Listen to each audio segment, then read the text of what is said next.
අද මම කතා කරන්න හිතුව ස්ලීපින් රූටින් එකේ තවත් ගොඩක් වැදගත් දේවල් ටිකක් පිළිබඳව. මොකද කලින් වීඩියෝ එකේ ස්ලීපින් රූටින් එකේ ගොඩක් වැදගත් මැෂින් එකක්, ඒ කියන්නේ සවුන්ඩ් මැෂින් එක ගැන කතා කරා. කීප දෙනෙක් මගෙන් ඇහුවා කොහොමද සවුන්ඩ් මැෂින් එකක් ගන්න කියන එක. ඇත්තටම දන්නේ නැහැ සවුන්ඩ් මැෂින්ස් ලංකාවේ ගන්න තියෙනවද කියලා. හැබැයි ඔයාලට ඔන්ලයින් පොඩ්ඩක් චෙක් කරලා බලන්න පුළුවන්. එහෙම නැත්නම් ඔයාලට YouTube එකෙනුත් white noise හොයාගන්නත් පුළුවන්, ඒ වගේම ලලබයිස් හොයාගන්නත් පුළුවන්. ඔයාලට පුළුවන් නම් ඒවා රෙකෝඩ් කරගෙන හරි ඩවුන්ලෝඩ් කරගෙන හරි පාවිච්චි කරන්න. මම හිතන්නේ ඒකත් සවුන්ඩ් මැෂින් එකක් හොයාගන්න නැත්නම් ඒකත් හොඳ ක්‍රමයක්. ඇත්තටම ස්ලීපින් රූටින් එකක් පටන් ගනිද්දී මුලින්ම බලන්න ඕන දේවල් කීපයක් තියෙනවා. ඒ කියන්නේ මුලින්ම බබාලව හොස්පිටල් එකේ ඉඳන් එද්දී, ඒ කියන්නේ හොස්පිටල් එකේ ඉඳන් ගෙදරට ආපු දවසේ ඉඳලාම එයාලා මාගේ ඇඳ ගාව පැසිනෙට් එකක තමයි හිටියේ. එතකොට අපි හොස්පිටල් එකෙන් එද්දී කතා කරගෙන බලනවානේ එයාලගේ බර කොහොමද කියන එක. ඒකනේ අපේ ප්‍රධානම අරමුණ. මොකද බරත් එක තමයි බබා ග්‍රෝ වෙන්නේ. ඉතින් බර හරියට තියාගන්න ඕනනේ.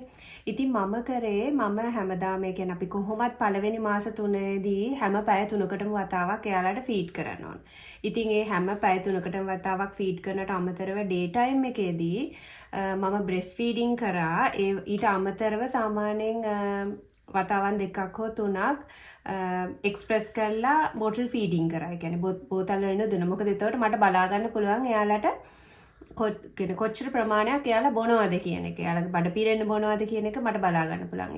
ඒකත් එක්ක මං ගොඩක්ම ටාගට් කරේ එයාලව ඩේ ටයිම් එකේ ගොඩක් හොඳට බඩ පුරවලා තියන්න. මාස 3 පහ වුණාට පස්සේ එයාලා ටික ටික ග්‍රෝ වෙනවනේ. ඒකත් එක්ක දවසේදී එයාලා ගොඩක් එයාලගේ බඩ පිරෙන නිසා එයාලා රෑ නිදා ගන්න වෙලාව පොඩ්ඩක් වැඩි වෙනවා. ඒ කියන්නේ දැන් මාස 3 වගේ වෙද්දී එයාලා පැය 3න් 3ට නැගිට්ටේ. හැබැයි ඊට පස්සේ මාස 3න් පස්සේ ටික ටික එයාලා නැගිටින වෙලාව ගොඩක් පහුණා. ඒ කියන්නේ පැය 5ක් සමහරවිට පැය 4මාරක් වගේ ඉඳලා නැගිටිනවා. එතකොට මම කරේ මාස 3න් පස්සේ එයාලගේ බරේ කිසිම ප්‍රශ්නයක් තිබුණ නැති නිසා, බර හරි ගන්න නිසියාකාරව තිබුණු නිසා එයාලා රැට එයාලව පැය 3න් 3ට අවදි කරලා කිරි දුන්නේ නැහැ. එයාලා නැගිටින වෙලාව වෙනකන් ඉඳලා ඊට පස්සේ ෆීඩ් කරා.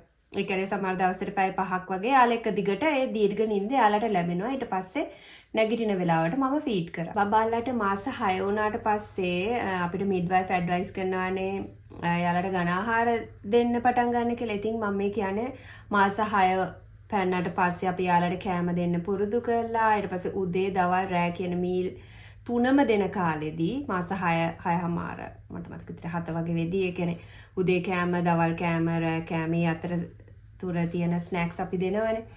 එතකොට එයාලා ඒව දීලා රෑ නිදා ගන්න රූටින් එකේ එයාලා නිදිය ගත්තට පස්සේ ඒත් පැය 5කට 6කට වගේ පස්සේ ආයි තව දිනනවා. එතකොට මම දන්නවා දැන් මේ නැගිටින්නේ බඩගින්නට නෙවෙයි, මොකද අර පුරුද්දට. ඒ කියන්නේ හැමදාම රෑට බොන ඒ ෆීඩින් අව එක වෙලාවට තමයි එයාලා නැගිටින්නේ. එතකොට මගේ මිඩ්වයිෆ් අපොයින්ට්මන්ට්ස් වලදී මම මිඩ්වයිෆ් එක කතා කරාම බබාලා දෙන්නගෙම බර හරි තියෙන ඕන ප්‍රමාණයට තියෙනවා. එතකොට එයාලත් එක්ක කතා කරාම එයාත් කිව්වා එයාලට රෑ මැද කිරි එකක් දෙන්න අවශ්‍යතාවයක් නැහැ. ඔයාට ඕන නම් ඒක නතර කරන්න පුළුවන් කියලා. මොකද එයාලගේ බර නිසියාකාරව තියෙන නිසා. ඉතින් මම කරේ එයාලා මගේ ඇඳගාම බැසිනෙට් දෙකකනේ නිදිය ගන්න. නැගිටින හැම අවස්ථාවකදීම මම එයාලව පොඩි තට්ටුවක් දාලා එහෙම ආයේ නිදි කරවනවා. මම ඒක එක දිගට මම හිතන්නේ සති දෙකක් විතර කරා. නැගිටින හැම අවස්ථාවකම මම නැගිටලා එයාලව පොඩ්ඩක් තට්ටු කරලා කාම් ඩවුන් කරලා තියනවා. ඒ කියන්නේ ඒ අතරතුර සවුන්ඩ් මැෂින් එක තියෙනවා, ඒ රූටින් එකේ යන ටික තියෙනවා. හැබැයි යා පැය 6කට 5කට විතර පස්සේ නැගිටින හැම අවස්ථාවකම මම තට්ටු කරලා නිදි කරා, කිරි දුන්නේ නැහැ. මේක මේ විදියට සතියක් එකහමාරක් වගේ ඉවසීමෙන් කරා. ඊට පස්සේ යාලා පුරුදු වුණා කිරියක ඉල්ලන්නේ නැතුව නිදිය ගන්න. මොකද එයා දන්නවනේ කිරි හම්බෙන්නේ නැහැ කියලා ඒ වෙලාවට නැගිටට. ඒ කියන්නේ එතකොට එයාලා නිින්ද යනවා. ඒ කියන්නේ දවල් වරුවේ මං ගොඩක් බලලා තියනවා. හදිස්සියවත් එයාගේ එක වේලක් මග ඇරුණොත්, ඒ කියන්නේ පොඩ්ඩක් එයා ආසන දෙයක් තිබිලා හරි මොනවා හරි යම් කිසි හේතුවක් නිසා කෑම නැති වුණොත් සමහරවිට රැට අවදි වෙනවා. එතකොට අපේ මේ ආහාරය කියන්නේ අපි කෑම දෙන්නේ කොහොමද? එයාලගේ බඩ පිරෙනවද? මේ හැමදේම රෑ නින්දටත් බලපානවා. ඒ කියන්නේ ඇත්තටම දවල් දවසේ අපි එයාලට හරියට කෑම බීම ටික හරියට දෙනවා නම් අපිට රෑ ගැන ඒ ගැන වොරි වෙන්න දෙයක් නැහැ. මොකද දවල් දවසේ හරියට කෑම බීම මොනිටර් කරලා අපි හරි ප්‍රමාණවලට බබාට කොහොම හරි දෙනවා.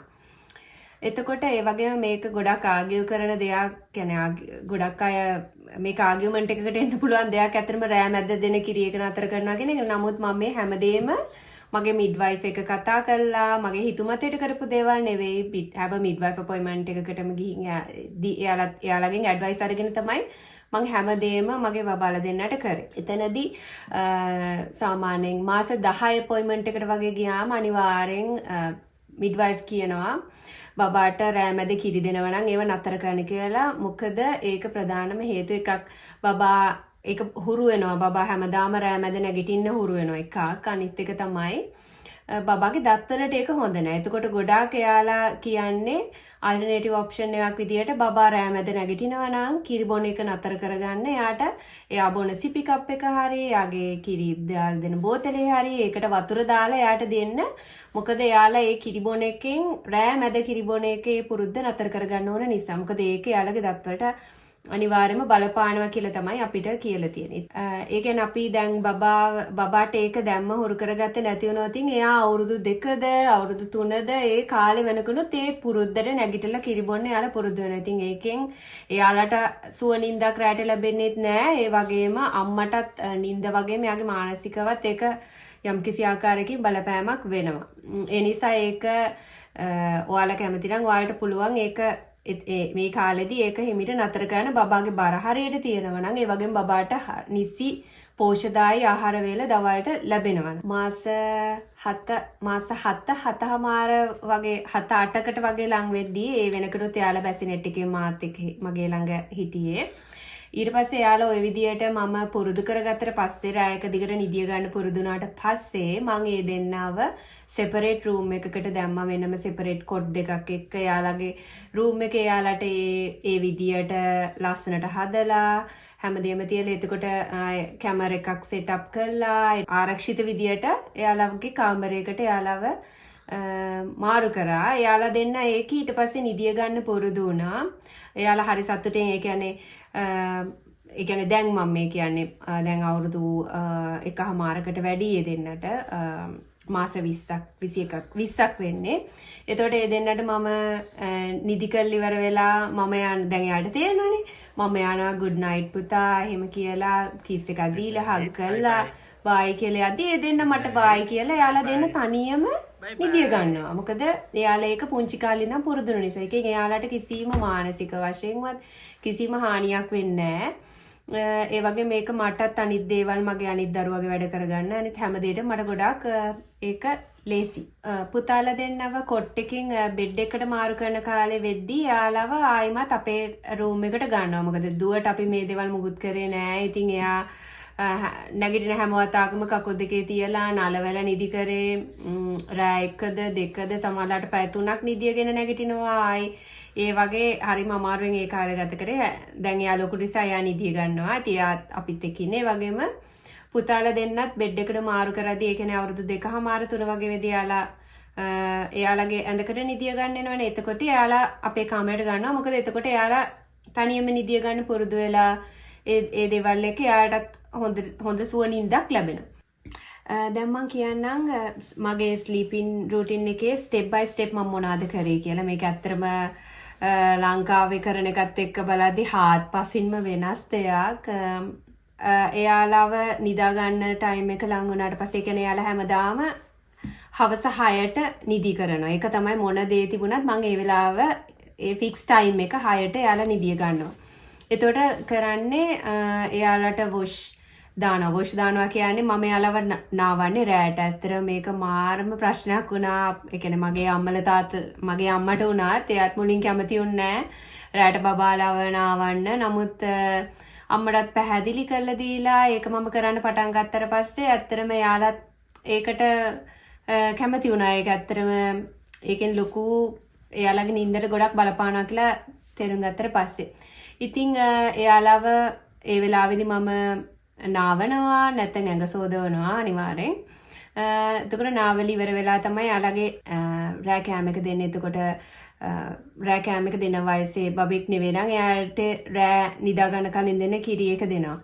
එයාලට තියෙනවා ස්ලීපින් බෑග් එකක්. ඇත්තටම එයාලා ඉපදිලා ගෙදර ආපු දවසේ ඉඳන් මේ ස්ලීපින් බෑග් එකේ තමයි එයාලා නිදිය ගන්න. ඒක හරි පහසුයි.